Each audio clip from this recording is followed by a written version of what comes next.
जगति जगति श्रीधर स्मरणामृत श्रीधर गानामृत गुरुविನ ನಾಮಾಮೃತ ಮಾಡುವ ಬನ್ನಿ. ಸಜ್ಜನಗಡದತ್ತ ಸತ್ತರದಿಂದ ತಿರುಗಿ ಸಜ್ಜನಗಡದತ್ತ ಪ್ರಯಾಣವನ್ನು ಆರಂಭಿಸ್ತಾರೆ. ಸಜ್ಜನಗಡ ಸಮೀಪಿಸ್ತಾ ಇದೆ ಅಂದಾಗಲೇ ಇವರಲ್ಲಿ ಒಂದು ರೀತಿಯ ಮನಸ್ಸಿನಲ್ಲಿ ಏನೋ ಒಂದು ಆನಂದದ ಭಾವ.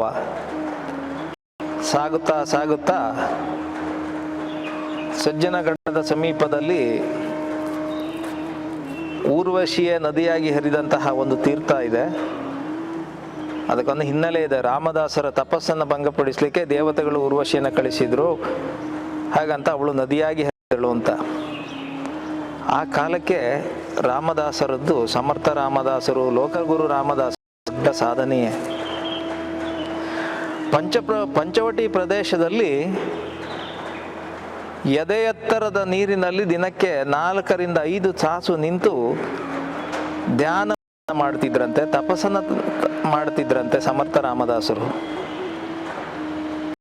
ಅವರ ಸಂಪೂರ್ಣವಾದಂತಹ ಅನುಭವ ಸಾರವೇ ದಾಸಬೋಧ ಅಂತ. ದಾಸಬೋಧವನ್ನು ಅವರು ರಚಿಸಿದ್ದು ಈ ಪ್ರಪಂಚದಲ್ಲಿ ಇರಬಹುದಾದಂತಹ ಎಲ್ಲ ಸನ್ಯಾಸಿಗಳಿಗೆ, ಕಾವ್ಯ ವಾಸನಧಾರಿಗಳಿಗೆ ಅದೊಂದು ಉತ್ತಮವಾದಂತಹ ಪಥನಿರ್ದೇಶನವನ್ನು ನೀಡಿತು. ಅಂತಹ ಒಂದು ಪಥ ನಿರ್ದೇಶನವನ್ನು ಕೊಡಬಹುದಾದಂತಹ ದಾಸಬೋಧದ ರಚನೆಯನ್ನು ರಾಮದಾಸರು ಮಾಡಿದ್ದಾರೆ. ದೊಡ್ಡ ಸಾಧನೆಯನ್ನು ಮಾಡಿದವರು. ಅಂಥವರ ಸಮಾಧಿ ಅಂದರೆ ಅಂಥವರು ಇರುವಂತಹ ಪ್ರದೇಶಕ್ಕೆ ತಾವು ಹೋಗ್ತಾ ಇದ್ದೇವೆ ಹೇಳುವುದೇ ಇವರಿಗೊಂದು ಆನಂದದ ಭಾವ, ಪರಮಾವಧಿ. ಸಾಗುತ್ತಾ ಸಾಗುತ್ತಾ ಗಡದತ್ತ ಸಾಗಿದ್ರು. ಅಲ್ಲಿ ಹೇಗೆ ಅಂತ ಕೇಳಿದರೆ, ಸಜ್ಜನಗಡದಲ್ಲಿ ಮೊದಲಾಗಿ ಗಡದ ರಕ್ಷಕನಾದ ಸಜ್ಜನಗಡದ ರಕ್ಷಕನಾದಂತಹ ಆಂಜನೇಯನ ವಿಗ್ರಹ ದೇವಸ್ಥಾನ ಇದೆ. ಮುಂದೆ ಸಾಗಿ ಬಲಕ್ಕೆ ಹೋದರೆ ರಾಮನ ದೇವಸ್ಥಾನ, ರಾಮ ಮಂದಿರ. ರಾಮ ಮಂದಿರದ ಎಡಭಾಗದಲ್ಲಿ ಕೆಳಗೆ ಸಾಗಿದರೆ ಸಮರ್ಥರ ಸಮಾಧಿ. ಹಾಗೆ ಮುಂದೆ ಸಾಗಿದರೆ ಅಂಗಲಾಯಿ ದೇವಿಯ ದೇವಸ್ಥಾನ ಇದೆ. ಸಜ್ಜನಗಡಕ್ಕೆ ದರ್ಶನಕ್ಕಾಗಿ ಹೋಗುವವರು ಮೊದಲು ಆಂಜನೇಯನ ದರ್ಶನವನ್ನು ಮಾಡಿ, ಆ ನಂತರದಲ್ಲಿ ರಾಮ ದರ್ಶನವನ್ನು ಮಾಡಿ, ನಂತರದಲ್ಲಿ ಸಮರ್ಥರ ಸಮಾಧಿ ಸ್ಥಳಕ್ಕೆ ಸಾಗುತ್ತಾರೆ.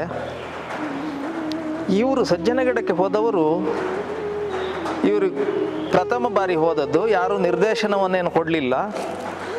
ಮೊದಲಾಗಿ ಆಂಜನೇಯನನ್ನು ಎಲ್ಲರೂ ದರ್ಶನ ಮಾಡ್ತಾರೆ. ಆಂಜನೇಯ ದರ್ಶನ ಆದಮೇಲೆ ನೇರವಾಗಿ ಸಮರ್ಥರ ಬಳಿಗೆ ಹೋದ್ರಂತೆ, ಸಮರ್ಥರ ಸಮಾಧಿ ಸ್ಥಳಕ್ಕೆ ಹೋದ್ರಂತೆ. ಒಂದು ಕ್ಷಣ ಕಣ್ಣಿನಲ್ಲಿ ಆನಂದ ಬಾಷ್ಪಗಳು ಸುರಿಯಲಿಕ್ಕೆ ತೊಡಗಿತ್ತು.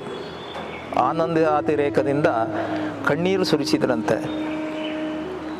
ನಿನ್ನ ದರ್ಶನಕ್ಕಾಗಿ ಬಂದಿದ್ದೇನೆ ಗುರುವೇ, ನೀನೇ ನನಗೆ ಮುಂದಿನ ಪಥ ನಿರ್ದೇಶನವನ್ನು ಮಾಡಬೇಕು ಅಂತ ಭಾವೋದ್ವೇಗದಿಂದ ಸಮರ್ಥರ ಸಮ್ಮುಖದಲ್ಲಿ ನಿಂತು ಕೈ ಜೋಡಿಸಿ ಭಿನ್ನಯಿಸಿದ್ರಂತೆ. ಸಮರ್ಥರ ದರ್ಶನವನ್ನು ಮಾಡಿ, ಸಮಾಧಿಯ ದರ್ಶನವನ್ನು ಮಾಡಿ ಅಲ್ಲಿ ನೆಲೆಯಾಗಿ ನಿಲ್ಲಬೇಕು, ತಪಸ್ಸನ್ನು ಆಚರಿಸಬೇಕು ಅಂತಾದರೆ ಅಲ್ಲಿಯ ವ್ಯವಸ್ಥೆಗಳಿಗೆ ಏನು ವ್ಯವಸ್ಥೆ ಹೇಗೆ ಎನ್ನುವುದನ್ನು ತಿಳಿದುಕೊಳ್ಳಬೇಕಾದಂತಹ ಸಂದರ್ಭ. ಯಾಕೆಂದರೆ ಅಲ್ಲೊಂದು ಆಡಳಿತದ ವ್ಯವಸ್ಥೆ ಇದೆ, ಆ ವ್ಯವಸ್ಥೆಯ ಅನುಗುಣವಾಗಿ ವರ್ತಿಸಬೇಕಾದ್ದು. ಹಾಗಾಗಿ ಅಲ್ಲಿ ಇದ್ದಂತಹ ಯಾವ ಸಮರ್ಥರ ಸಮಾಧಿ ಸ್ಥಳದಲ್ಲಿ ಅದರ ಉಸ್ತುವಾರಿ ನೋಡಿಕೊಳ್ಳುತ್ತಿದ್ದಂತಹ ಮಂತ್ರಿ ಅಂತ ಕರೀತಿದ್ರಂತೆ, ಅವರನ್ನು ಕಾಣಲಿಕ್ಕಾಗಿ ಸಾಗ್ತಾರೆ.